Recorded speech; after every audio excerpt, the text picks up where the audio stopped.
Welcome to part 2 on the series on improved defences, and this time we're going to look at detection and activation and also the relocation of medium range SAM systems. Any DCS player who uses harms or even sidearm knows that SAM sites pose little danger if you simply plonk a SAM site down using the default settings.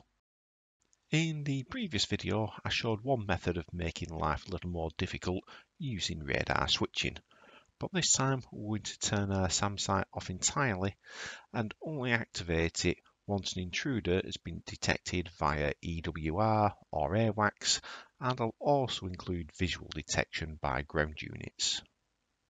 These are then going to report that they've detected a target to an SA-11 battery, who will then turn on its radar, but only when it's in range. Once it's given away its location, the site will then relocate to a new position once it's safe to do so. We could of course use a zone for detection, but this is very basic and means there is no point flying low or using terrain masking to avoid detection. So we're going to use a proper target detection function within the game engine. I should make it clear that this isn't intended as a working or realistic mission. It's just set up to show some ideas to use and how to implement the functionality.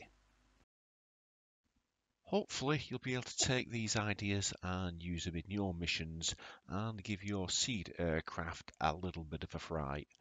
But do be careful, as it's very easy to make SAM defences far too lethal.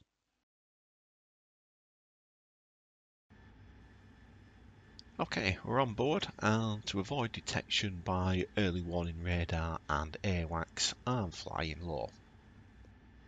Unfortunately, I've just flown over an enemy outpost.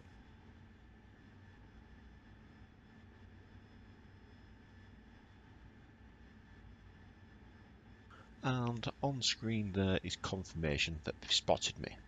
But that's okay for now, as they don't have a hotline to the air defence network, so it's going to take some time to report my presence.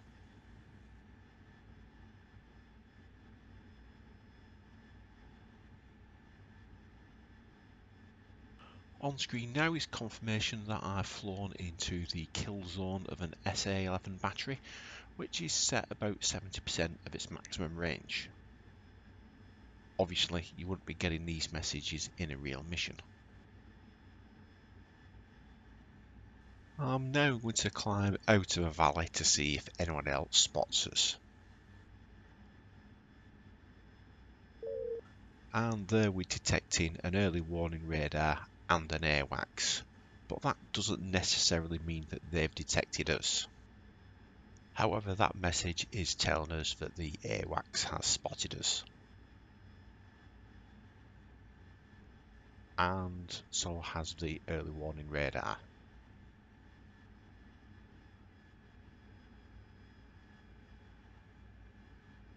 And there's confirmation that the AWACS has reported us to the SAM site, and the site has now gone active, as we can see on our radar 1 receiver with the snowdrift now being presented.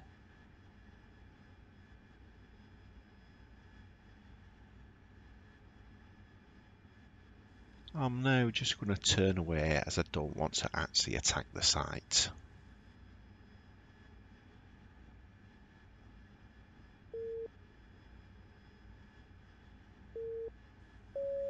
And right on cue, a pair of SA-11 fire domes are now tracking me, and a launch is imminent. There's the launch, and we also have confirmation that the initial watchtower has also reported us to the SA-11 site. I set that delay a lot longer to simulate having to go through a longer chain of command.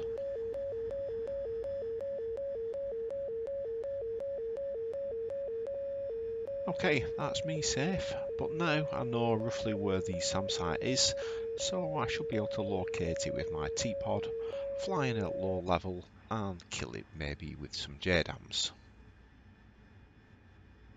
However, this SA-11 operator is having none of that. He's packing up and relocating.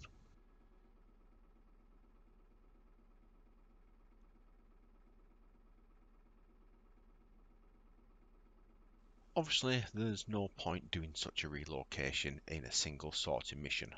However, if you have 2 or more sorties on a single mission, then this might be a useful thing to consider. Remember though, that in this state it's very vulnerable, so you should also set up something like some SA9s to move with the site and give it cover whilst in transit.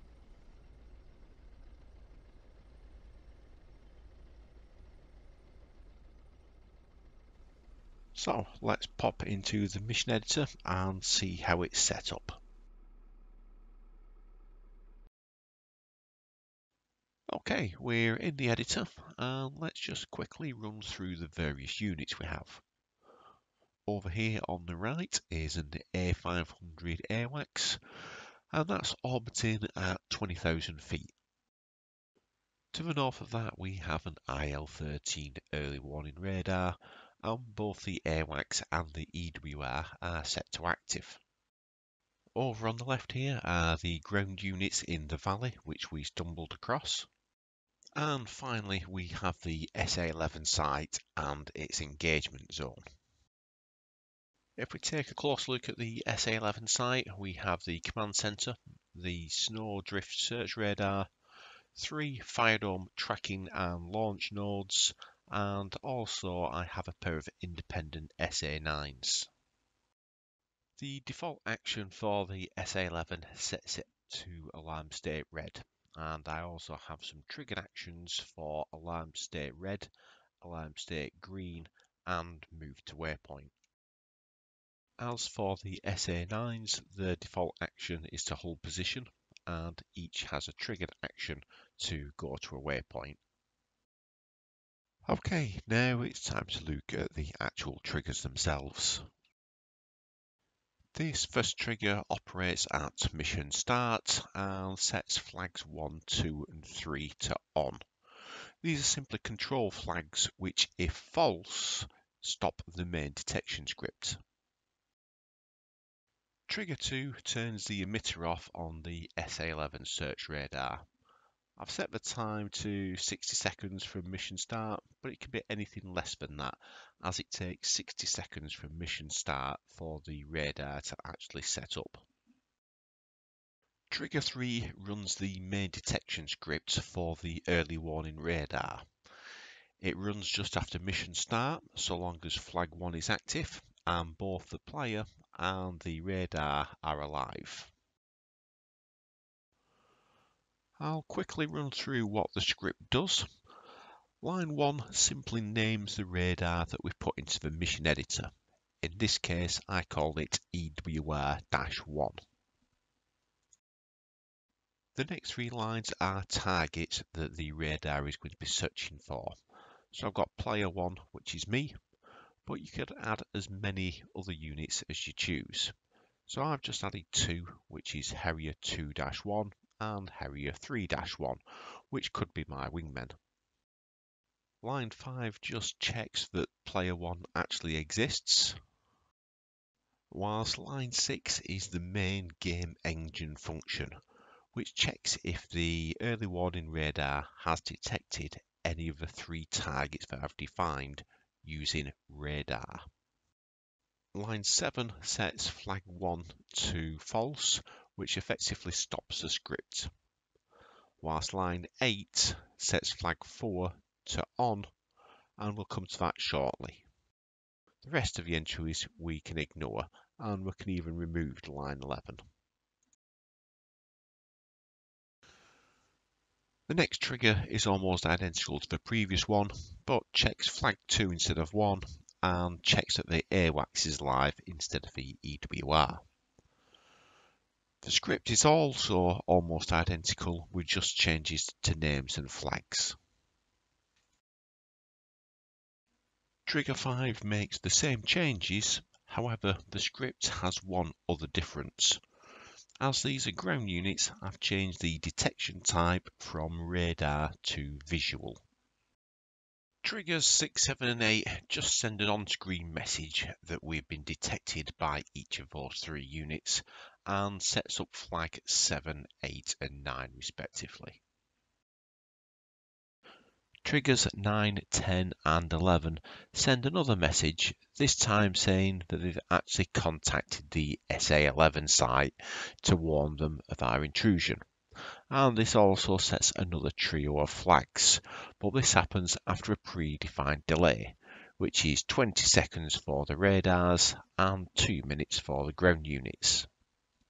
Now, anyone familiar with the mission editor is probably wondering why the hell I've used so many flags when I didn't need to.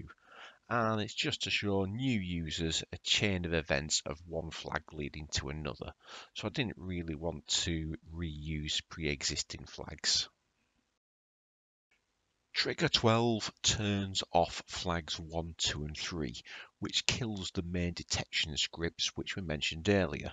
And it also turns on flag 13 and sets the SA11 search radar to go active, but only if one of the 3 units has not only detected but reported the intruder and that the intruder is in range of the SA11.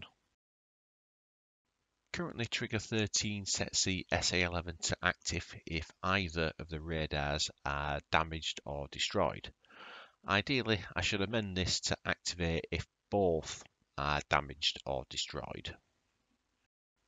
That's the basic part of the triggers done, but I've added a little extra to redeploy the SA11s. Trigger 14 is designed to pack up the SA11 site and relocate it, along with its accompanying SA9s, if there is no threat present. So I've set a minimum time of 60 seconds and I have reused the same zone just for this demo. We should probably use a larger zone and a longer wait time. But once that is triggered, we force the SA11 alarm state to green, at which point it will automatically start to pack up and move. And at the same time, we're forcing the SA9s to also move. Trigger 15 sets up the SA11 site again. Here I've done it after a certain amount of time just for the demo, but in a real mission you'd probably want to have this triggered once the unit enters a specific zone. And finally, we have these 2 triggers which serve no function. I just popped them in to let me know when I was entering and exiting the kill zone, just for the demo. So that about wraps it up. You should now be able to create your own realistic SAM sites which aren't broadcasting their locations and won't appear on your radar warning receiver or harm targeting system until it's potentially too late. And with SA9s or similar giving point defense, they aren't completely vulnerable to low-level attacks either. Okay, thank you for watching, and as usual, please do hit like and subscribe, and feel free to leave comments or ask questions. Thank you.